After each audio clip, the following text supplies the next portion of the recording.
On the first new moon of November, people gather worldwide to celebrate the Hindu goddess Kali.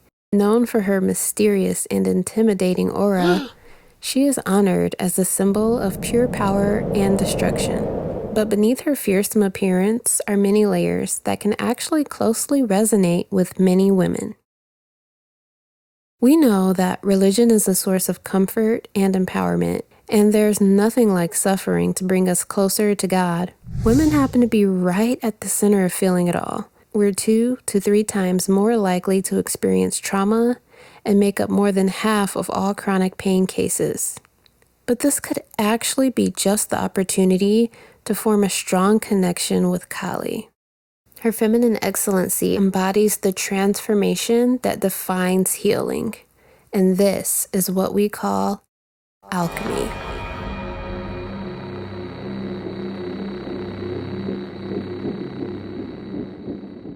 So, who is Kali, and why is she such a powerful alchemist?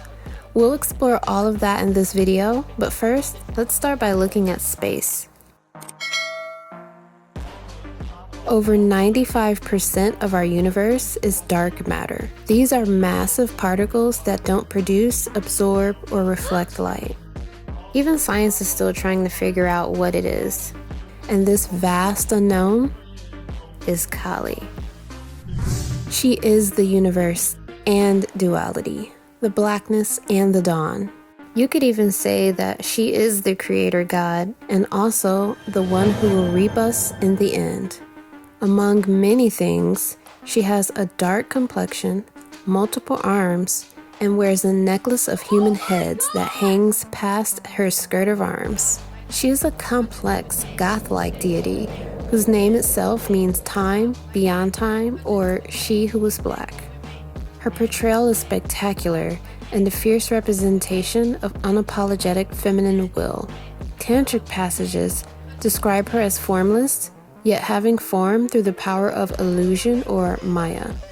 She is considered the highest reality, the greatest of all deities, and her significant power is mostly demonstrated through her triumph over Shiva. To understand Shiva and Kali's relationship to alchemy, we have to look at the male and female archetypes.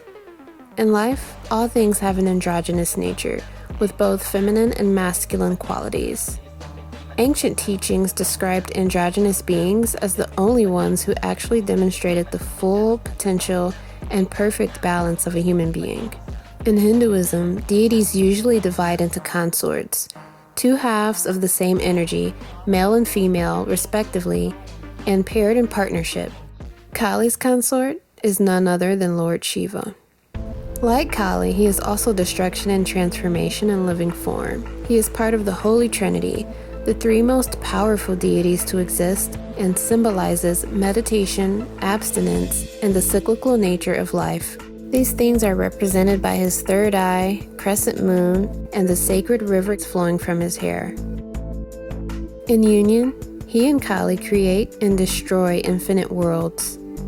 They are yin and yang, working together as one. Even though she is his female form, she's not considered beneath him. It's more like the opposite because he literally elevates her by letting her stand on top of his body. The only male deity shown to ever do so for their other half. Enter the iconic scene where Kali has just slain the demon Raktabij. Even though she's already won, she's still violently out of control. Blinded by a rage so fierce, she risks destroying the cosmos itself. But Shiva saves the day with a selfless act that some even see as romantic. Shiva literally and figuratively lays his body and ego down to be slain by Kali's divine feminine wrath. She finally snaps out of her rage when she realizes that she's standing on top of her partner. Embarrassed by her actions, she sticks out her tongue and stands frozen in place. This opportunity also allowed Shiva to gain liberation or moksha from her mere touch. The moment she steps on his chest, he seems to beam with a blissful smile. Even her feet are like a treasure that he holds close to his heart. So in the end, they work together, alchemically transmuting destruction into ultimate self-realization. Now, Kali also has two even more powerful forms, Mahakali and Samhara Kali. We'll explore Samhara Kali later when we dive deeper into talking about the alchemical process, because Samhara Kali is Kali's most dangerous and powerful form of all. While Kali is her usual form, Mahakali is even more fierce, embodying the supreme cosmic power with absolutely no regard and no remorse. The name translates to Great Kali, and her image is shown holding all the other gods who ever existed. It's an analogy that means she was the one who gave them their power and will take that power back when it's time. Do you understand? I brought you in this world and I'll take you out. Unlike Kali, Mahakali is not associated with Shiva. In other words, if it was Mahakali who stepped on Shiva during the battle, would she have even noticed or cared? This is what makes the goddess Mahakali a frightening and supreme feminist figure. She encourages cold and unwavering conviction at any cost, and without the help of any man. This is a characteristic that serves as a mentor for women navigating challenges alone. Kali's transformation to Mahakali is symbolic to how a snake sheds its skin, an animal highly associated with alchemy. It symbolizes shedding societal constraints, biases, and limitations, allowing the next level of our potential to emerge without apology. Her very form advocates that no oppression could ever reach her, and her unhinged appearance even challenges conventional beauty norms. She wields dangerous multiple weapons, making it known that she is not to be taken lightly. Women today are just as armed with knowledge, fiercely protecting our rights and what we believe in. Her definition as time signifies change, reflecting the feminist ideology to break through traditional norms, encouraging evolution, gender equality, and women's rights. Between all of Kali's forms, you may notice that the theme of blood is constant. It is a familiar bodily product that can alchemize an embryo into limitless expressions of a human being. At the most primal level, we share Kali's manipulation of blood. Not only is she covered in it, but like an ovulatory cycle, she collects enemy blood in a skull cap before casually drinking it.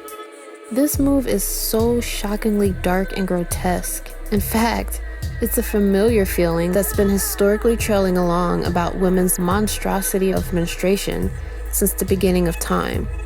It's been heavily misunderstood and stigmatized. I just found out about a great tampon. Leading to various myths and misinterpretations despite being a natural bodily process for us. But secretly we all know, this monthly blood is the initiation and the elixir of life. And it's involved in the final stage of alchemy. She also holds a sword in her left hand that's shaped like a crescent. It's said to represent supreme knowledge, but the crescent shape also represents the moon, which we know rules the 28-day menstrual cycle in sync with the moon's monthly journey across the sky.